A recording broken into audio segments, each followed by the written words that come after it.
Gálatas capítulo 5, a partir do verso 16. Estou usando aqui a versão NVT. Diz o texto bíblico: por isso digo, deixe que o Espírito guie sua vida, assim não satisfarão os anseios de sua natureza humana. A natureza humana deseja fazer exatamente o oposto do que o Espírito quer, e o Espírito nos impele na direção contrária àquela desejada pela natureza humana. Essas duas forças se confrontam o tempo todo, de modo que vocês não têm liberdade de pôr em prática o que intentam fazer. Quando, porém, são guiados pelo Espírito, não estão debaixo da lei. Quando seguem os desejos da natureza humana, os resultados são extremamente claros: moralidade sexual, impureza, sensualidade, idolatria, feitiçaria, hostilidade, discórdias, ciúmes, acessos de raiva, ambições egoístas, dissensões, divisões, inveja, bebedeiras, festanças desregradas e outros pecados semelhantes. Repito o que disse antes: quem pratica essas coisas não herdará o reino de Deus. Mas o Espírito produz este fruto: amor, alegria, paz, paciência, amabilidade, bondade, fidelidade, mansidão e domínio próprio. Não há lei contra essas coisas. Aqueles que pertencem a Cristo Jesus crucificaram as paixões e os desejos de sua natureza humana. Uma vez que vivemos pelo Espírito, sigamos a direção do Espírito em todas as áreas de nossa vida. Não nos tornemos orgulhosos, provocando e invejando uns aos outros. Te damos graças pela Tua palavra, que o Senhor possa falar conosco nessa manhã, como já iniciou falando através de cada cântico e de cada oração feita aqui, Senhor. Que o nosso coração esteja atento ao que a Tua palavra diz, atento à voz do Teu Espírito, à direção do Teu Espírito, possa penetrar, ó Deus, no mais profundo da nossa alma e trazer para a nossa vida, Deus, o fruto do Espírito, como diz esse texto. Conclamamos, pedimos e invocamos o Teu nome, como foi orado aqui, para que sejamos salvos de nós mesmos, Senhor, em nome de Jesus. Meus irmãos, hoje é ceia, hoje também estamos aí celebrando a Páscoa nesse final de semana, e estou concluindo também aqui o encerramento da nossa série. Iniciamos aí no início do ano, falando sobre a pessoa do Espírito Santo. E conforme a gente tem falado em toda a mensagem, a gente percebe como Deus foi nos guiando através de cada texto que nós abordamos aqui, a construção do que Deus está fazendo em nós, na nossa consciência, no nosso coração.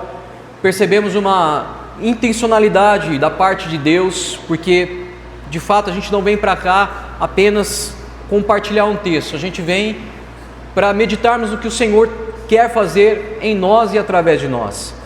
E a gente foi meditando nos textos bíblicos, desde a primeira mensagem a gente vê falando sobre o Espírito Santo, como a gente é lembrado de que a nossa vida está escondida em Cristo, a nossa identidade está em Cristo.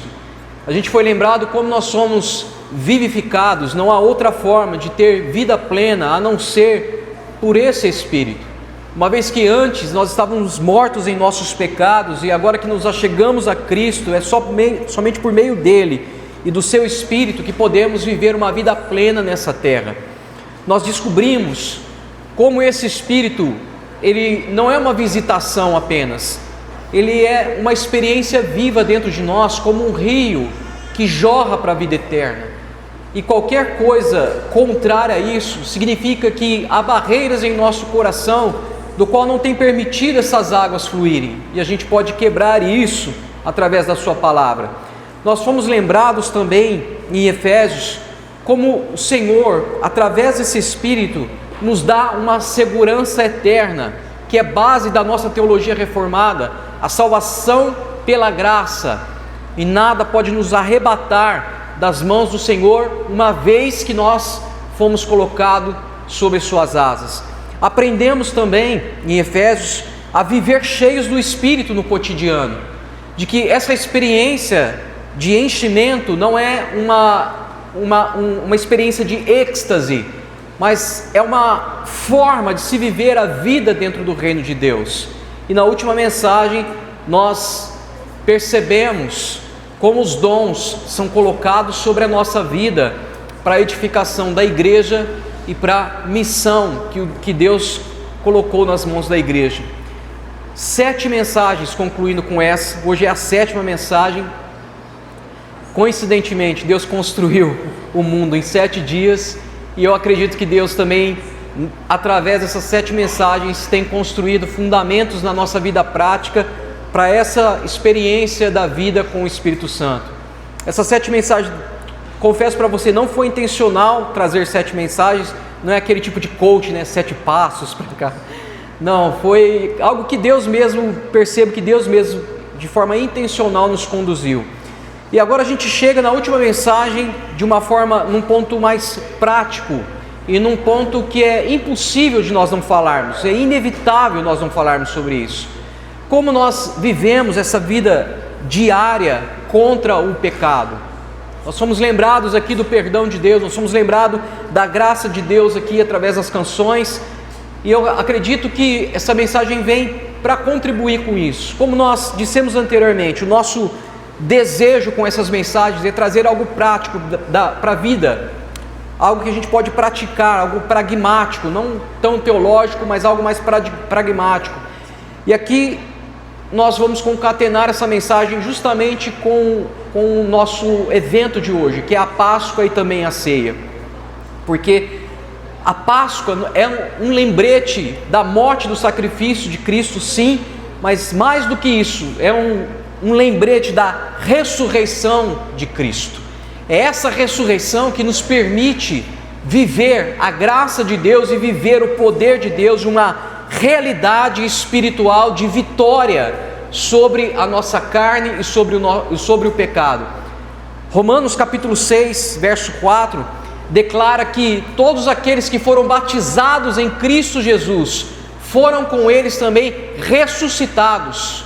Ressuscitados para quê? O texto é bem claro: para viver uma novidade de vida, para viver um outro estilo de vida, para viver uma outra experiência de vida. Ou seja, a cruz, do qual nós celebramos hoje na ceia, ela não apenas nos perdoa dos nossos pecados, mas ela tem a capacidade de matar o desejo pelo pecado no nosso coração. A ressurreição que nos salva é a mesma que nos capacita a viver uma vida diferente com Cristo, a viver uma experiência de santidade não legalista, mas uma santidade que agrada ao coração de Deus, uma santidade possível. Então a nossa ênfase nessa manhã, meus irmãos, é falar como que esse Espírito Santo, do qual a gente vem meditando desde o início do ano, ele nos capacita a mortificar a nossa carne e a produzir, nas palavras do apóstolo Paulo aqui em Gálatas, o fruto, não frutos, o fruto no singular. É importante a gente frisar isso. O apóstolo Paulo deixa a palavra fruto no singular, não diz frutos, a gente vai explicar isso.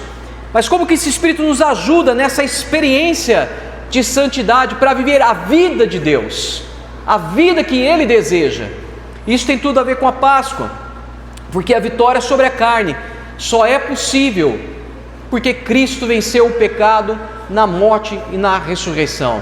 Sem Ele, nas palavras do próprio Cristo, nós não podemos fazer nada. Então, sem Deus, sem Cristo na nossa vida, sem a graça de Deus, sem o poder do Espírito Santo, sem essa caminhada com o Espírito, nós não podemos vencer nada, nós não podemos ter uma vida diferente, nós não podemos desfrutar da vitória sobre o desejo cobiçoso do nosso coração, como aponta o apóstolo Tiago.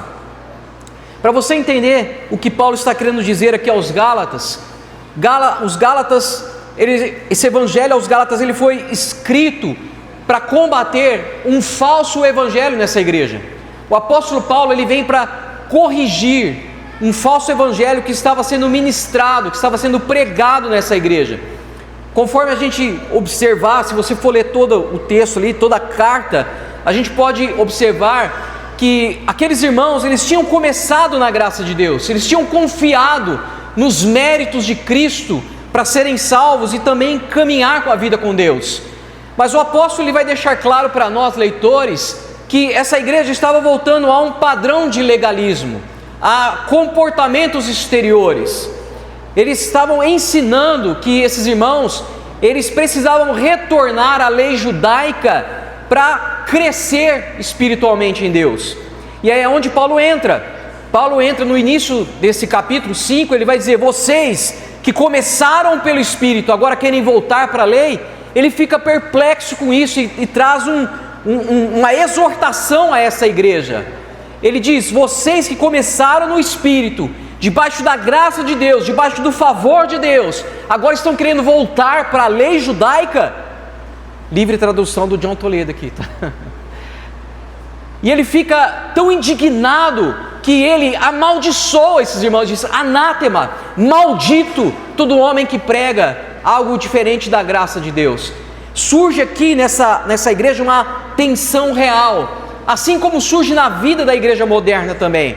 Assim como nós vamos, em muitas vezes na nossa vida, nos questionar que mesmo sendo salvos, ainda devemos lutar contra a nossa carne, que mesmo sendo salvos, ainda sentimos o desejo pelo pecado. Sim, essa é uma tensão real na nossa vida, essa é uma tensão real na vida de todo aquele que entregou a sua alma para Deus.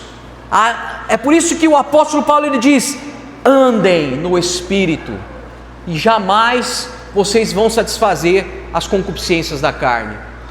Se ele está mandando a gente andar no Espírito, é porque inevitavelmente a nossa vida, por toda a extensão da nossa vida, haverá essa tensão entre carne e entre Espírito, entre um desejo egoísta e o fruto do Espírito. O que a igreja fez com o Evangelho, o que esses irmãos de Gálatas também estavam fazendo, era tentar produzir uma transformação por meio de um controle externo. O que esses irmãos estavam fazendo, e que muitas igrejas fazem, é tentar manipular o comportamento por meio de regras, por meio de padrões, por meio de comportamentos visíveis, por meio da lei.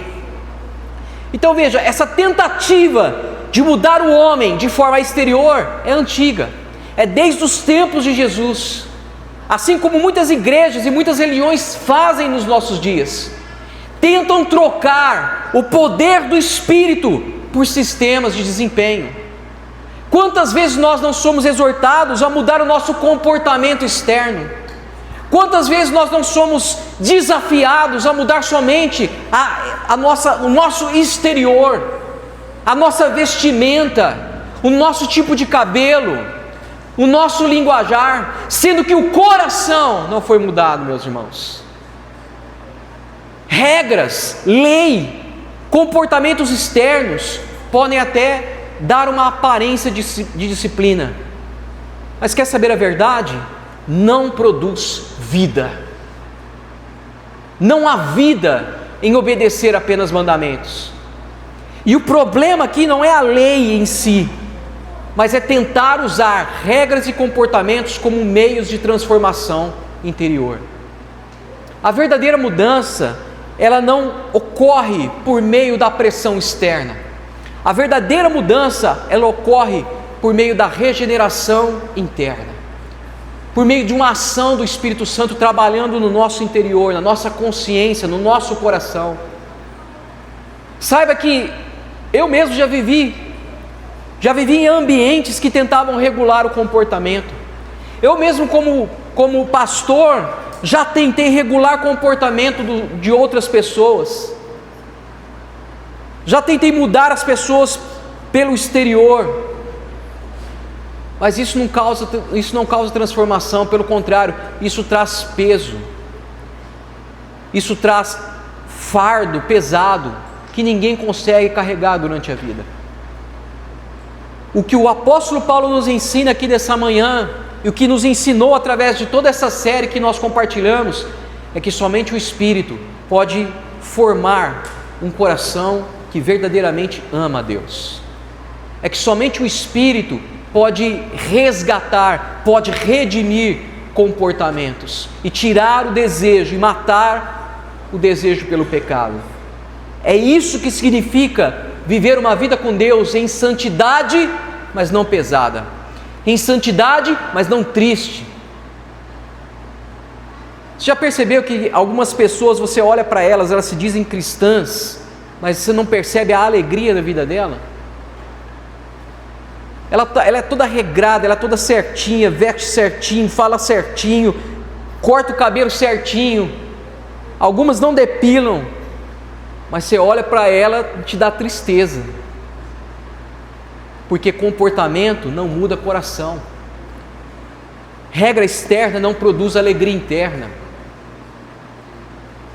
E muitas igrejas, e a igreja de Gálatas, estavam incorrendo nesse risco, nesse falso evangelho, um evangelho que tenta mudar o homem pela externalidade, para aquilo que é fora, não aquilo que é dentro. Olha o que o apóstolo Paulo diz aqui no versículo 17: a carne milita contra o espírito e o espírito contra a carne. A nova versão transformadora da qual eu li diz: a natureza humana deseja fazer exatamente o oposto do que o espírito quer, e o espírito nos impele na direção contrária ao que a natureza humana deseja. Essas duas forças se confrontam o tempo todo. Ou seja, a partir do momento que a nossa vida é entregue nas mãos de Deus e que a gente recebe a graça de Deus, nós possuímos duas naturezas opostas dentro de nós. E a primeira coisa primeiro fundamento que a gente pode tirar desse texto, de toda essa série da qual a gente vem estudando, é que a vida cristã é uma vida de guerra real e constante. O apóstolo Paulo, ele não romantiza para nós a vida cristã. O apóstolo Paulo entende algo que muitas igrejas hoje têm dificuldade de anunciar, de comunicar, que a presença de um conflito entre duas naturezas, ela é constante e normal. É normal ter dentro de nós essa guerra entre o pecado e a carne, entre a vida de Deus e a carne. Numa cultura, num evangelho que tenta vender para nós uma espiritualidade de performance, de sucesso, uma espiritualidade de prosperidade, às vezes a gente cai no erro de pensar de que lutar contra o pecado é um sinal de fracasso, de que é um sinal de que nós somos menos espirituais. Mas na verdade, meus irmãos, isso é completamente o oposto. Eu ouso dizer que todo aquele que tem um conflito interno entre carne e santidade, ele está vivendo plenamente a vida de Deus. Porque antes de Cristo, o apóstolo Paulo vai dizer em outra ocasião, que nós estávamos mortos para os nossos pecados. Ou seja, havia uma paz, só que essa paz era uma falsa paz, porque a gente não se incomodava com aquilo que desagradava o coração de Deus, não havia resistência, porque não tinha uma outra força tentando nos levar para aquilo que é correto, não havia um espírito jorrando para a vida eterna. Mas agora em Cristo surge uma guerra interna, uma guerra real. A carne ainda continua presente, mas o Espírito está jorrando para a vida eterna. O Espírito está reagindo a essa carne. O Espírito está nos lembrando do que Deus deseja de nós. O Espírito está nos levando para perto de Deus. A nossa alma está gritando pela presença de Deus. John Owen vai aprofundar isso, dizendo que o pecado ele não é passivo nas nossas vidas. Ele é algo que é ativo, ele é algo insistente, ele é estratégico. Ele tem a capacidade de nos levar a ambientes que vão despertar desejos em nós por aquilo que é contrário ao Senhor. O pecado não apenas existe na nossa vida, mas ele guerreia contra nós. Ele luta para recuperar o espaço que ele perdeu, o domínio que ele perdeu sobre a nossa vida. É como um ex-gordo, é igual eu. A todo momento ele quer voltar para o peso ideal. A carne é a mesma coisa, quer voltar para aquela natureza contrária a Deus. É por isso que quando nós estamos falando aqui, estudando, falando sobre andar no Espírito, nós estamos falando de mortificar a natureza, de mudar a nossa dieta. E essa mortificação não é algo que é opcional. ela é uma guerra, não é algo que é apenas uma vez, é algo que é contínuo, é algo que é diário, assim como uma nova vida livre do excesso de peso. 1 Pedro capítulo 2 vai dizer que a gente fala das paixões que guerreiam contra a nossa alma. E sabe qual que é a orientação de Pedro? Se afastem delas. Se afastem das paixões que guerreiam contra a sua alma. Paulo em outra carta, no capítulo 7 de Romanos, ele mostra que um cristão maduro, ele está vivendo sob esse tipo de tensão. O próprio apóstolo Paulo vai dizer: olha, o bem que eu quero fazer eu não consigo. O apóstolo Paulo, o maior escritor do Novo Testamento, aquele que em suas palavras diz que foi ao terceiro céu, viu coisas que não é lícito ao homem dizer, esse homem estava em guerra contra a sua carne. O que você acha que nós, míseros mortais aqui, não vamos passar? Mas o apóstolo Paulo entende essa pressão, porque sabe que há uma outra lei operando dentro de si. Isso, meus irmãos, não significa que nós somos hipócritas. Isso significa que nós estamos vivendo na dimensão do reino de Deus. Nós estamos vivendo na realidade espiritual. No capítulo 6 de Romanos e também em Efésios capítulo 2, abra sua Bíblia lá comigo em Efésios capítulo 2, só para a gente ler esse texto.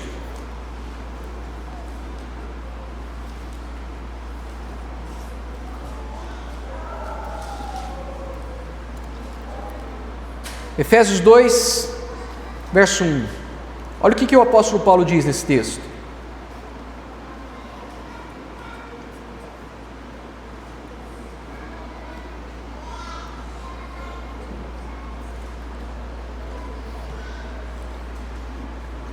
E vos vivificou, estando vós mortos em vossas ofensas e pecados. Em outro tempo, andaste segundo o curso deste mundo, segundo o príncipe das potestades do ar, do espírito que agora opera nos filhos da obediência, entre os quais todos nós também antes andávamos nos desejos da nossa carne, fazendo a vontade da carne e dos pensamentos, e éramos por natureza filhos da ira como os outros também. Mas Deus, que é riquíssimo em misericórdia, pelo seu muito amor com que nos amou, estando nós mortos ainda em nossas ofensas, nos deu vida juntamente com Cristo. Pela graça sois salvos. Olha o que o apóstolo está dizendo, meus irmãos. Ele está falando para nós que nós pecávamos porque nós estávamos mortos. Mas uma vez que Deus nos deu vida, agora há uma guerra para vencer isso. A diferença é que agora em nós existe uma consciência. Quem é essa consciência? É o Espírito Santo, que passou a habitar dentro de nós. É Ele que nos lembra das coisas, das palavras de Jesus. É essa consciência que tem a capacidade de nos levar ao arrependimento e, por consequência, à resistência contra o pecado.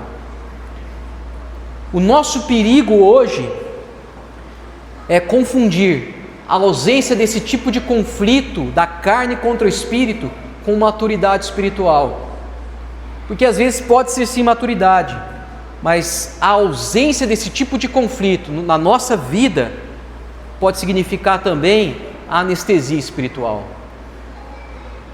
Quando nós não estamos lutando contra a carne, isso pode significar que nós estamos entrando num tipo de anestesia espiritual. O apóstolo Paulo vai confrontar isso aqui em Efésios também, depois você pode ler a carta.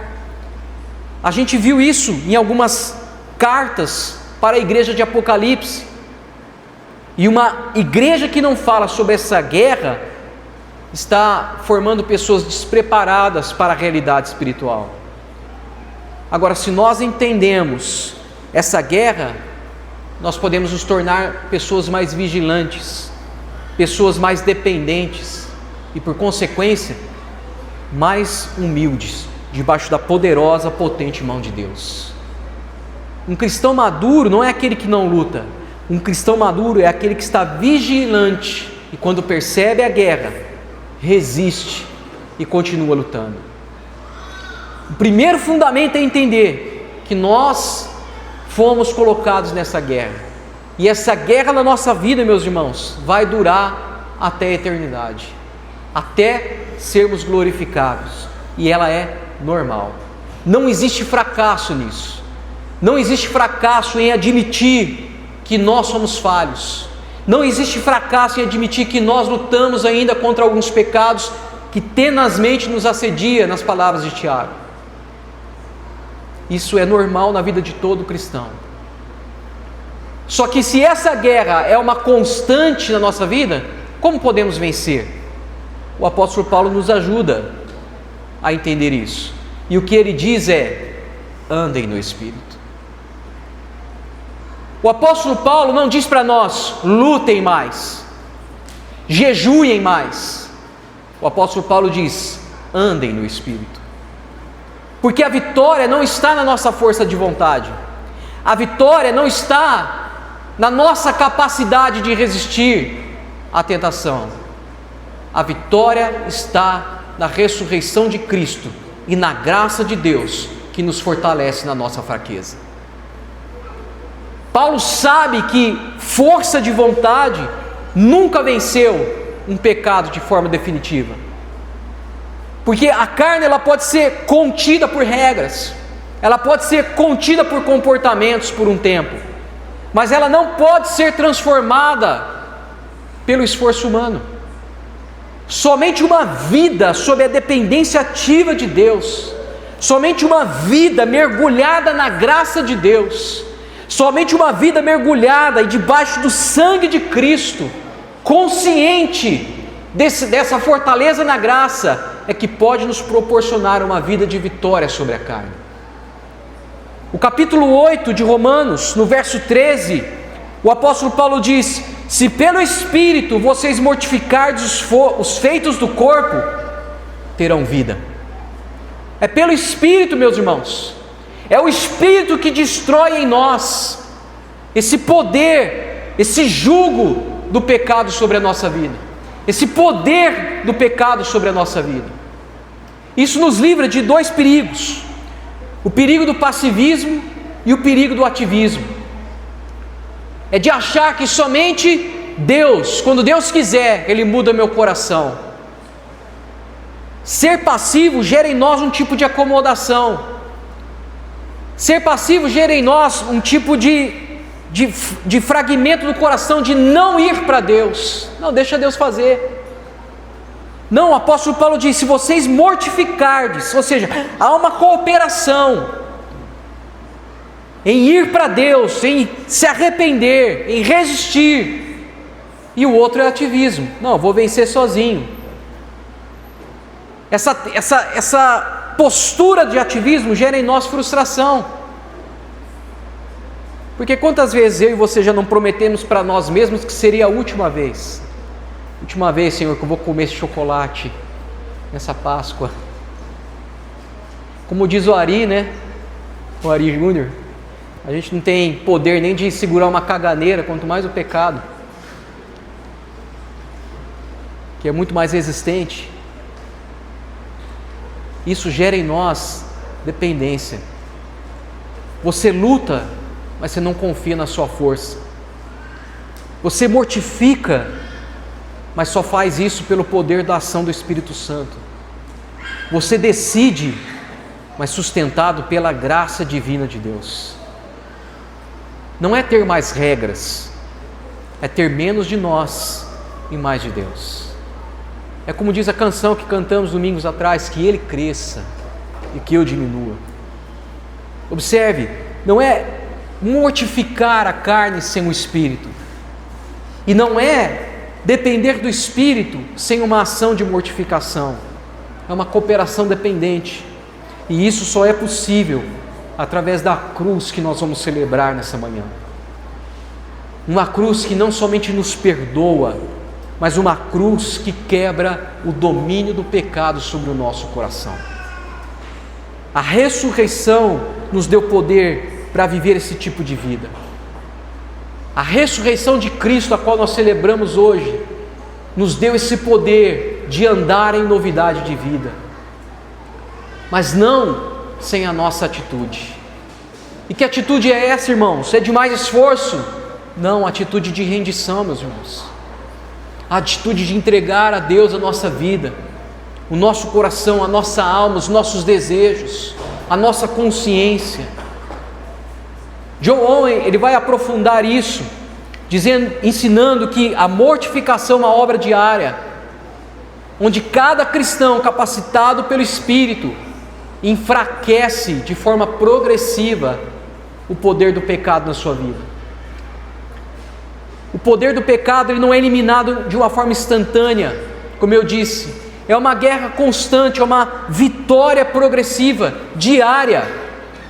E uma ilustração muito simples para isso é quando a gente tenta diminuir o nosso peso. Existe uma ilustração também, né, gosto muito, eu ouvi muitos anos atrás, que existe em nós dois cachorros grandes, dois Dobermans. E aquele que você alimenta mais é aquele que se torna mais forte. Esses dois Dobermans, um chama-se carne e outro espírito.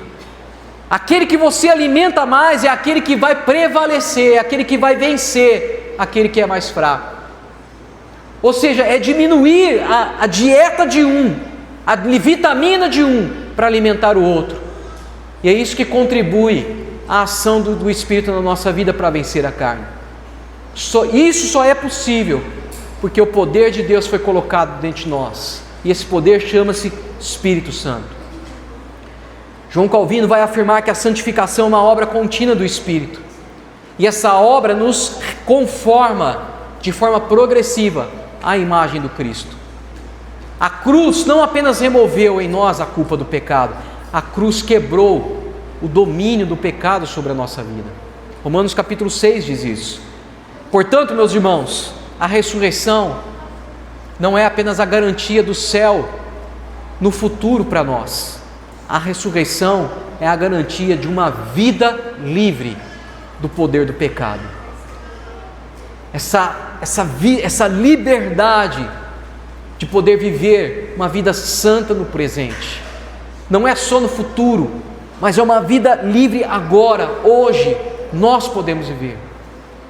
Isso significa que nós seremos tentados. Isso significa que o pecado vai bater na nossa porta, mas nós temos o poder de dizer não e não precisamos deixar a tentação dar luz ao pecado, como diz Tiago. Só que o homem natural não consegue compreender isso. Só quem vive essa guerra diária pode viver por meio dessa consciência. Aquele que não entende isso, que não compreende que ele ainda será tentado, mas a tentação ainda não é um pecado, é porque vive ainda por meio de regras, é porque vive ainda por meio do exterior. Por isso que a vida cristã é uma vida de luta, mas não uma luta para conquistar a liberdade, é uma luta para permanecer na liberdade que já nos foi dada. É diferente. O pecado ainda vai estar presente, mas ele não tem mais uma autoridade absoluta sobre a nossa vida e o nosso coração. Ele não consegue mais dominar. A carne ainda grita, mas ela não governa mais, porque quem governa sobre o trono do nosso coração pode ser a palavra de Deus e Cristo. É isso que significa andar no Espírito. Andar no Espírito não é sentir tremores, andar no Espírito não é sentir arrepios, andar no Espírito não é sentir o extraordinário. Andar no Espírito é escolher repetidamente, diariamente, alinhar a nossa vida à vida de Deus. É constantemente andar na liberdade que já foi declarada sobre nós, na identidade que já nos foi outorgada por Cristo, que já nos foi dada por Deus. É dizer não ao pecado, porque antes nós estávamos mortos, sem a consciência e sem esse poder, mas agora em Cristo Jesus temos essa capacidade de, quando a tentação bater, não temermos mais o pecado, porque a nossa vida está oculta em Cristo, e em Cristo nós somos mais do que vencedores, por meio daquele que nos amou. Ou seja, a gente não vence a carne para sermos aceitos. Nós vencemos porque em Cristo já fomos aceitos. A nossa vida já está oculta nele. A vida cristã não é uma ausência de luta. A vida cristã é o poder de vencer essa luta por meio de alguém. E esse alguém é o nosso Senhor. Nas palavras do apóstolo Paulo, é por meio da graça que se aperfeiçoa na fraqueza. Entendendo isso, entendendo que a luta contra a carne é uma luta diária, entendendo que só podemos vencer por meio da graça andando no Espírito, chegamos ao coração desse texto bíblico de Gálatas. O fruto do Espírito é a evidência da vida ressurreta. Assim como a gente observou no texto de Efésios capítulo 5, onde a gente viu que Efésios ele fala de atos, ações do Espírito Santo, e que essas ações não são ações para se encher do Espírito, mas são ações de quem já está cheio do Espírito, são evidências de quem já está cheio do Espírito. A gente traz essa mesma lógica aqui para o texto de Gálatas. A gente pode observar que Paulo vai contrastar aqui a carne e o fruto do Espírito. Ele vai falar de coisas, características de quem anda na carne, e ele vai falar de coisas e características de quem está andando no Espírito. Paulo fala do fruto. Como eu disse no início, ele usa fruto no singular. Ele faz isso de uma forma intencional, não é um erro de gramática, não é um erro de tradução dos teólogos. Ele faz isso de forma teológica, de maneira profunda, porque o que ele está descrevendo aqui é uma lista de virtudes conjuntas de quem vive a vida do Espírito. Não são virtudes independentes. Não é como se eu escolhesse aqui o fruto do Espírito e desenvolvesse ele de forma dependente e ignorasse todos os outros. Paulo está falando de uma única realidade. Ele está falando de um único tipo de vida, com múltiplas expressões. Então o fruto, ele é um só, porque vem de um só Espírito. E o objetivo justamente é nos trazer a consciência de quem anda no Espírito. Quem é que anda no Espírito? Quem é que tem essas evidências? Aquele que está em Cristo. Paulo vai dizer lá em Romanos, capítulo 8, que vai dizer que tudo vai cooperar na nossa vida para formar a imagem do Cristo. Quem tem a imagem do Cristo tem as evidências desses frutos.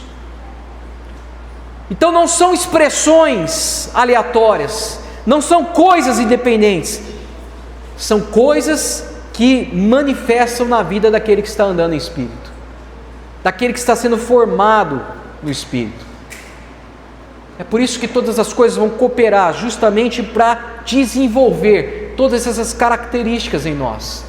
Isso muda completamente a nossa visão, a nossa perspectiva, porque eu não vou escolher um fruto do Espírito e falar assim, não, eu tenho alegria, mas eu ainda preciso desenvolver o amor. Não, eu tenho longanimidade, mas ainda preciso desenvolver a humildade.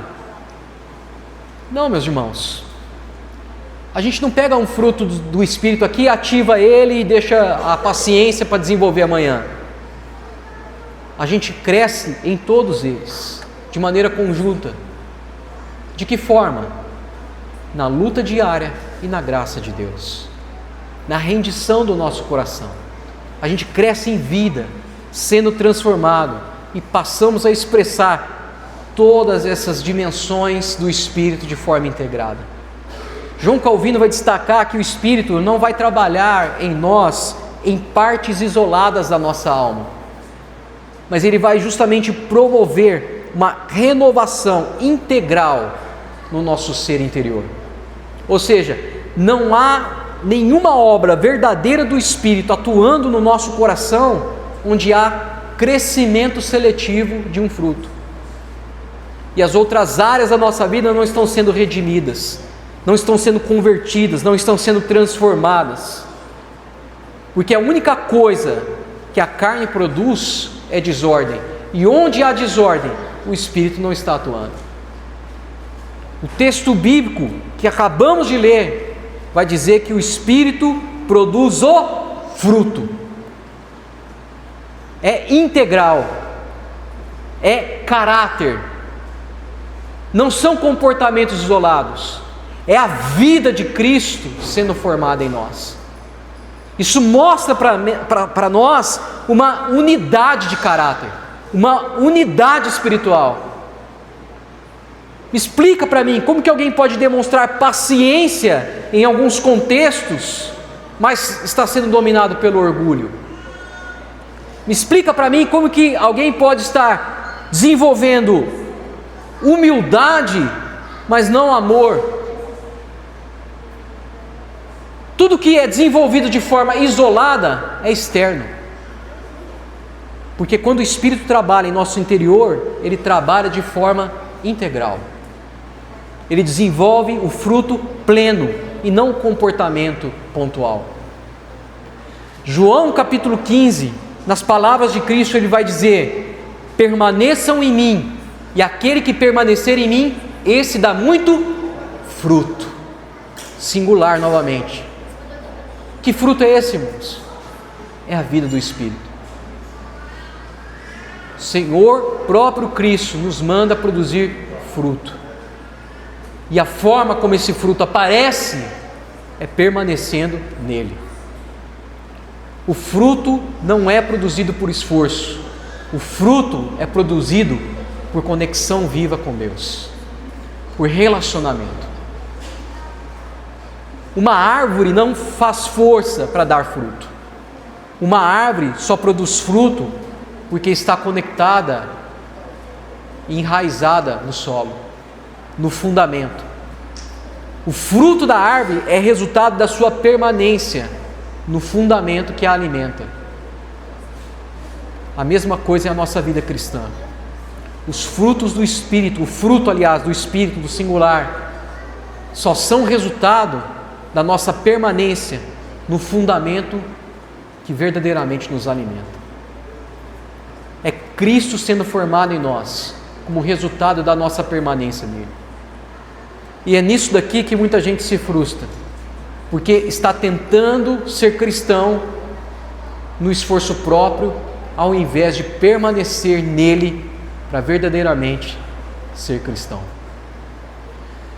Eu já citei Jonathan Edwards aqui, que ele fala que a verdadeira obra do Espírito é formar afetos santos em nós, centrados em Deus. Ou seja, muda não só o que a gente faz, muda aquilo que nós amamos, muda a disposição dos nossos amores. O fruto não é a obra externa, não é a aparência externa, o fruto é uma transformação interna, que às vezes não é visível aos olhos, resultado da nossa permanência nele. O que você tem que fazer, meu querido irmão, minha querida irmã, não é tentar ser mais cristão, é tentar se conectar mais com Ele, se relacionar mais com Ele, é tentar permanecer nele, apesar das suas falhas e fraquezas, é aprender a amar a Deus com todas as lacunas de santidade na sua vida e na minha vida. Porque alegria não é uma euforia momentânea. Alegria verdadeira é resultado de uma permanência enraizada em Deus. A paz, fruto da paz, não é uma ausência de conflito na nossa vida. Paz é uma estabilidade mesmo em meio ao caos. Isso só pode ser produzido pelo Espírito. Isso só acontece quando a gente está enraizado em Deus. Humildade não é a gente se menosprezar para caber no mundo das pessoas, na opinião das pessoas. Humildade é ter a consciência de quem nós somos em Deus. Qualquer outro fruto aqui, mansidão, o mais difícil, né? No trânsito, então, nem se fala.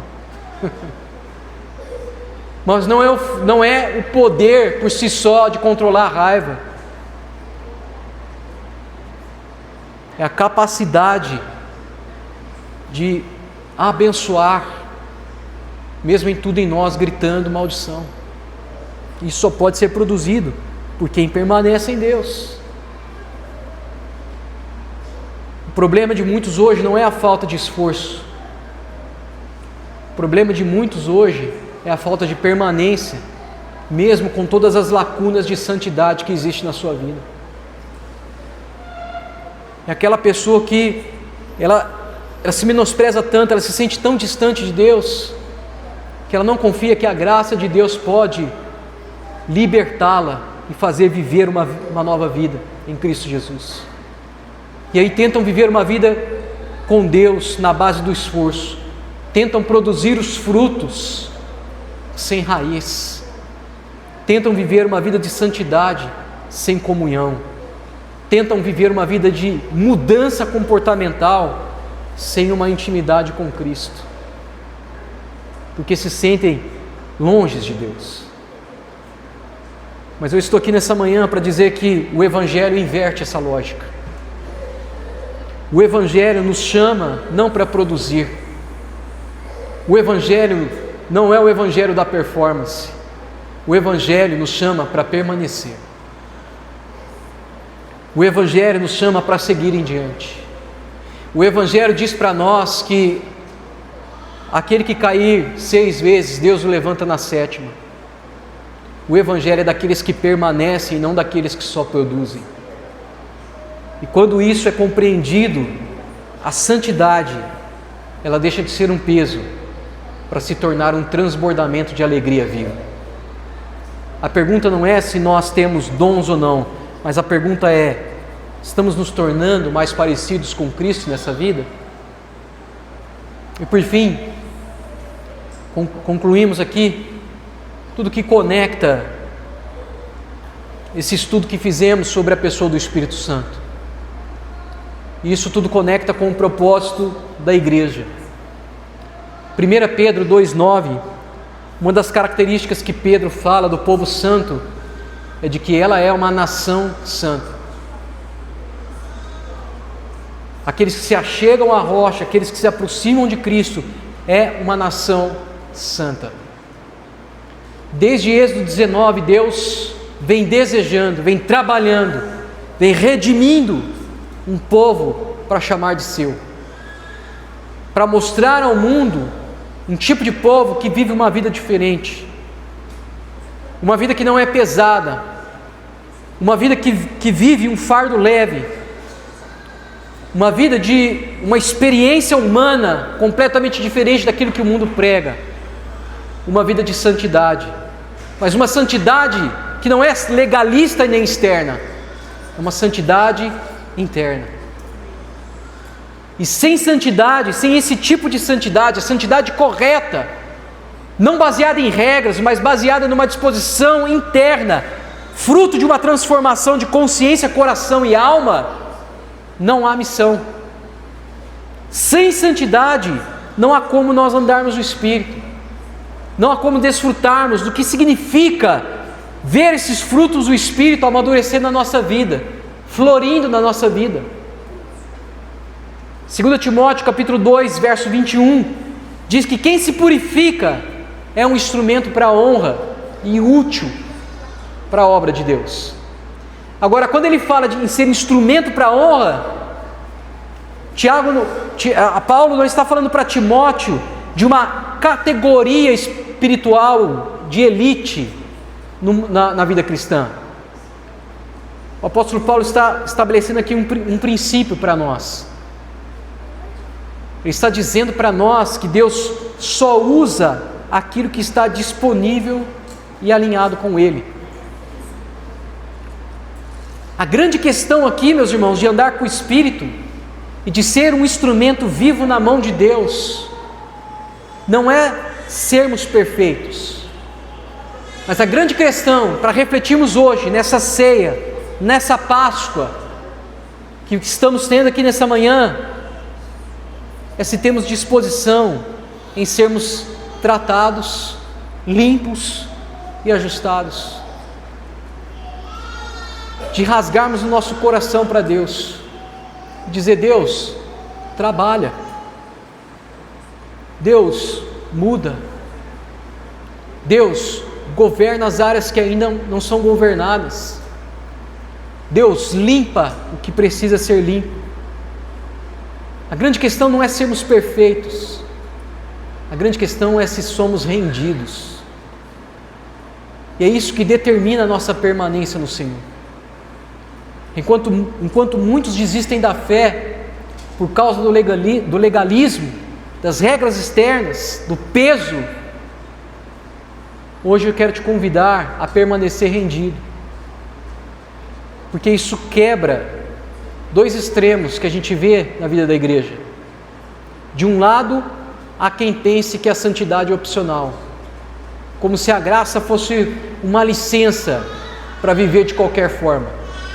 E do outro, há quem transforme a santidade num tipo de sistema legalista de regras externas, trazendo um peso que nem mesmo ele consegue levar. A Escritura rejeita os dois. Hebreus 12, verso 14 diz que sem santidade ninguém verá o Senhor. Mas que santidade é essa? É a santidade de quem está aos pés de Deus, diante do trono da graça, clamando por socorro. Hebreus capítulo 4. Isso aqui é um diagnóstico para nós. Sem santidade, ninguém verá o Senhor. Agora, isso aqui parece ameaça quando a gente lê. Só que o que o autor de Hebreus está dizendo para nós? É que sem santidade não há percepção de Deus. É que todas as vezes que a gente decide andar pela carne, inevitavelmente, nós não vamos perceber o cuidado de Deus sobre a nossa vida. Nós não vamos perceber o amor grandioso de Deus sobre nós, a provisão de Deus sobre nós, a direção de Deus. Muitos estão perdidos por causa disso, porque não se rendem, estão apenas se esforçando. E sem santidade, ninguém verá o Senhor. Você não percebe Deus. Já conheceu o cristão? Ou talvez você já tenha tido essa experiência de que às vezes o céu está de bronze, que você não percebe o cuidado de Deus, o amor de Deus, a provisão de Deus, a direção de Deus? É porque talvez você esteja vivendo na força do braço. Não porque Deus se afastou, mas porque o coração endurecido perdeu a sensibilidade. E Herman Bavinck nos ajuda a aprofundar isso, falando para nós que a graça não apenas nos perdoa, a graça nos restaura a criação original, a intenção original de Deus. E qual é a intenção original de Deus? É ter comunhão conosco, é nos livrar de todo o peso, de todo o fardo que nos assedia, que nos amarra, e alinhar a nossa vida à vida dele. E só a ressurreição pode fazer isso conosco, porque ela nos chamou para esse tipo de vida. Muitas vezes a gente quer impactar a nossa geração sem transformação. Muitas vezes a gente quer ter autoridade sobre a sociedade, mas sem um tipo de vida diferente a ser vivido. A gente quer fruto público sem tratar a vida secreta. Mas Deus não produz fruto em máscaras. Deus produz fruto em gente íntegra, sincera. E isso não significa ser perfeito. Isso significa chegar diante dele e falar: Deus, eu sou assim mesmo. É só essas pessoas reais, rendidas e que estão sendo tratadas no secreto, que Deus pode usar, as palavras do apóstolo Paulo a Timóteo, como vasos de honra, como vasos úteis. É quando Deus está lá no secreto, tratando os nossos pensamentos, nossas decisões, nossos sentimentos, nossas intenções. É lá que a nova vida começa. Por isso que o apóstolo Paulo diz lá no capítulo 6 de Romanos: considerai-vos mortos para o pecado, mas vivos para Deus. É esse tipo de identidade que Deus está esperando de nós. E é esse tipo de povo que cumpre a missão de Deus.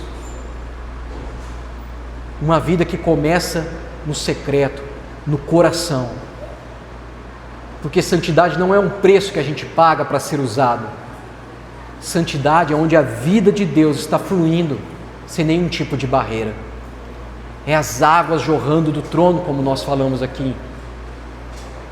Não é sobre insistir, é sobre não resistir. Não começa no externo, começa no secreto. E é essa promessa que a Páscoa nos traz. Porque a certeza que a cruz nos libertou, que a ressurreição nos libertou, nós não estamos mais presos, assim como não estamos mais condenados à velha vida.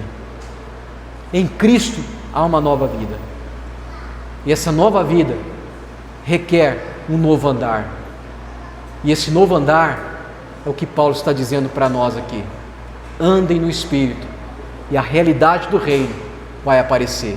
Qual é a realidade? Alegria, longanimidade, humildade, amor, mansidão. Se vivemos no Espírito, andemos também nele. Gálatas 5:25. Quero te convidar a fechar os seus olhos.